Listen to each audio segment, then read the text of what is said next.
Certainement, vous vous êtes déjà posé cette question de savoir comment est-ce que les gens arrivent à vaincre le péché. Quelles sont les procédures, qu'il faut suivre pour pouvoir vaincre le péché et se préserver de leurs conséquences. Donc, dans cette vidéo, on va justement aborder cette question. Je vous donne rendez-vous dans quelques secondes.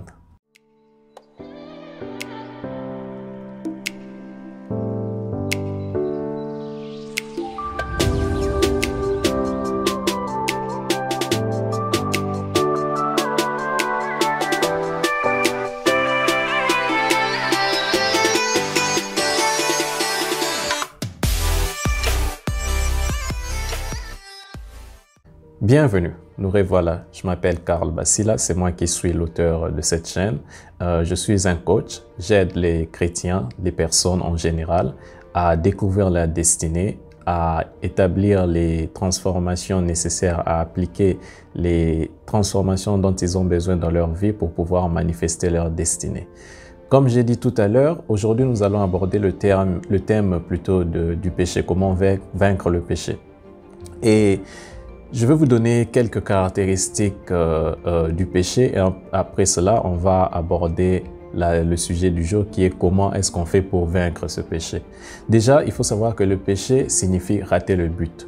Le péché ne signifie pas nécessairement comme on a l'habitude de croire, c'est-à-dire ne pas commettre l'impudicité, ne pas mentir, ne pas voler ou ne pas insulter. Tout ça c'est vrai, ce sont les manifestations de la nature pécheresse et c'est vrai que nous sommes censés ne pas commettre ce genre d'actions. Mais la définition même du terme péché signifie rater le but. C'est-à-dire que si Dieu aujourd'hui te demande par exemple d'aller aider quelqu'un et de lui donner peut-être, je sais pas moi, 10 euros ou 10 dollars, et malheureusement, selon ton organisation personnelle, tu ne fais pas cette action que Dieu t'a pourtant demandé de faire. Tu rates le but pour lequel Dieu t'avait donné l'opportunité d'accomplir en ce jour. En ce moment-là, tu commets un péché. Donc, c'est pas juste limité en termes de ne pas commettre l'impudicité ou de ne pas voler, mais en termes de tout ce que Dieu a conçu pour toi et que tu n'atteins pas, tu n'arrives pas à manifester.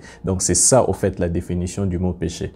Maintenant, dans le cas général où tu veux maintenant combattre ce péché, c'est-à-dire tu veux organiser ta vie de telle sorte que tu n'aboutis pas à cette tendance à la rébellion, à cette tendance à commettre des actes que Dieu pourtant interdit ou des actes que Dieu ne te conseille pas de faire. Pour cela, il faut savoir que la première manière par laquelle le diable nous attaque le plus souvent, c'est par nos pensées. Il nous suggère des idées, il nous suggère de penser. C'est pas nécessairement qu'il viendra la nuit te donner des cauchemars. Je ne dis pas qu'il le fait pas. Il le fait, mais c'est pas la première manière par laquelle il nous attaque. Il nous attaque beaucoup plus par des suggestions d'idées et des suggestions de pensées. Donc, pour pouvoir combattre le péché, la première chose à faire, c'est combattre le péché à son début, à son commencement, c'est-à-dire quand c'est encore une idée. Parce qu'à ce moment-là, tu n'as pas encore péché. C'est juste une suggestion qui t'est donnée par le diable, il est en train d'essayer de t'influencer pour te pousser, pour soulever ta chair, l'influencer, la pousser à commettre l'acte.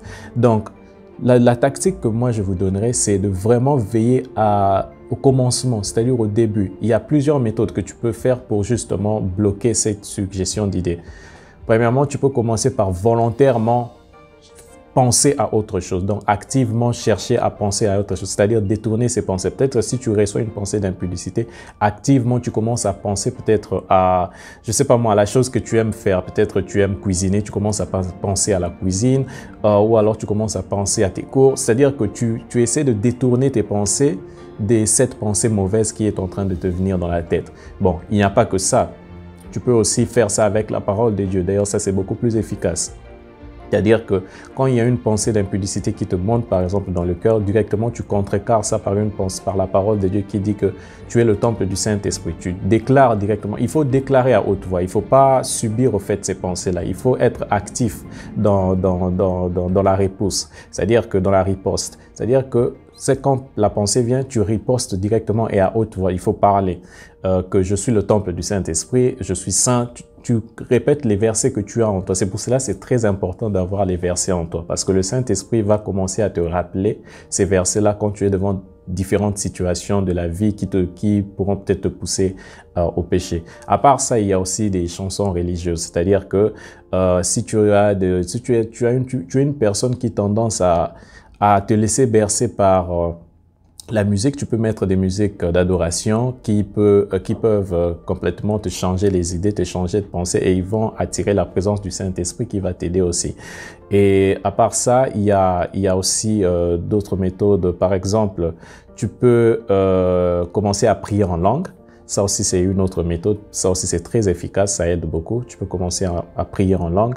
Et après un certain moment, tu verras que ces pensées-là vont diminuer jusqu'à disparaître d'elles-mêmes. Donc ça, ce sont des...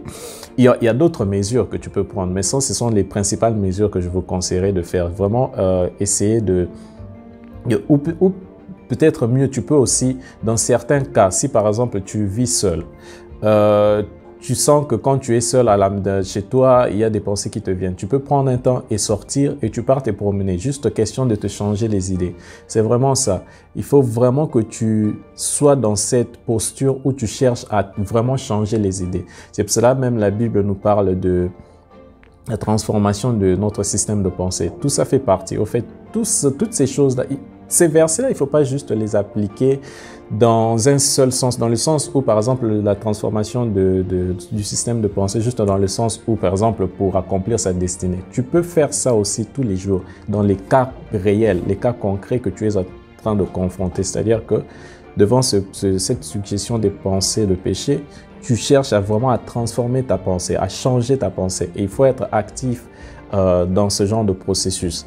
Bon, je vais lire quelques versets pour nous aider, parce que les gens me demandent comment tu as eu l'inspiration de parler en langue, de la prière, de la parole de Dieu. Toutes ces méthodes-là, au fait, le Saint-Esprit me les a inspirées à partir de ce verset de l'apôtre Jacques, de Jacques qui dit, c'est dans Jacques au chapitre 4, verset 7, qui dit « Soumettez-vous donc à Dieu, mais résistez au diable et il fuira loin de vous. » Donc, j'ai utilisé ce principe. C'est-à-dire que quand tu fais la prière en langue, quand tu fais ta prière normale, ou alors les chansons religieuses, ou alors tu chantes, tu essaies de changer toutes ces différentes méthodes. En fait, tu cherches à prendre tes pensées et à les soumettre à Dieu. C'est-à-dire que tu vas les prendre captives et les soumettre à l'autorité de Christ.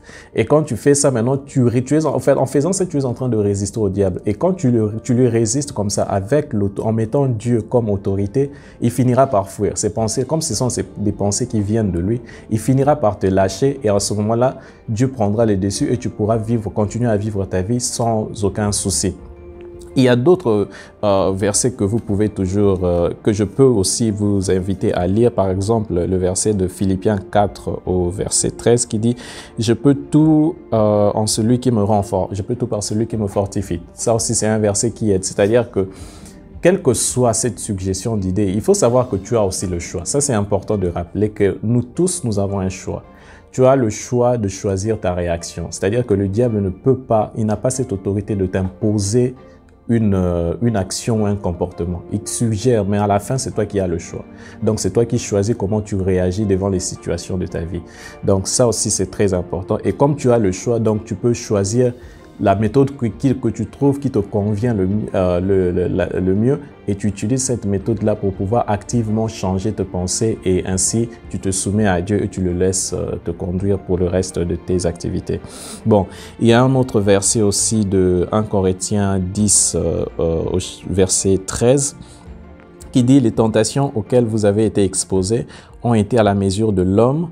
Dieu est fidèle, il ne permettra pas que vous soyez tentés au-delà de vos forces. Avec la tentation, il vous donnera le moyen d'en sortir et la force de la supporter. » Voilà. C'est-à-dire que quand ces pensées viennent, déjà, devant toutes ces suggestions de l'ennemi, Dieu nous donne toujours une voie de sortie. Et souvent, quand tu fais ces méthodes-là, au fait, tu es en train de disposer ton esprit, tu es en train de te disposer à trouver le moyen par lequel Dieu veut te faire sortir de cette situation de tentation. Et quand tu passes ton temps comme ça à prier en langue ou activement à prier ou bien à proclamer la parole, au fait, tu es en train d'utiliser les moyens que Dieu t'a donnés, les moyens que Dieu a mis à ta disposition pour te pour te sortir de ce piège, si je peux dire ainsi. Et ainsi, après cela, tu verras que la tentation disparaîtra et tu pourras ainsi continuer ta journée sans pour autant avoir à faire affaire à ces pensées encore une fois. Donc, je vais m'arrêter là pour aujourd'hui. Et pour essayer un peu de récapituler, on a parlé de comment vaincre le péché et je vous ai donné quelques méthodes à employer pour pouvoir le faire, c'est-à-dire il y a quelques-unes que j'ai pu vous donner, c'est-à-dire tu peux parler en langue, tu peux faire une prière, tu peux écouter la musique, tu peux activement changer tes pensées ou alors tu peux riposter avec la parole de Dieu, faire des déclarations. Voilà, c'est un peu dans ce sens-là. Donc, je veux vous demander d'aimer cette vidéo, de commenter en bas à la place de commentaires et de partager la vidéo avec tous vos contacts. Comme ça, ainsi, nous pourrons nous étendre et essayer d'atteindre le plus de maximum de personnes pour pouvoir partager la parole de Dieu. Que le Seigneur vous garde et vous bénisse et je vous donne rendez-vous pour la prochaine fois. Au revoir.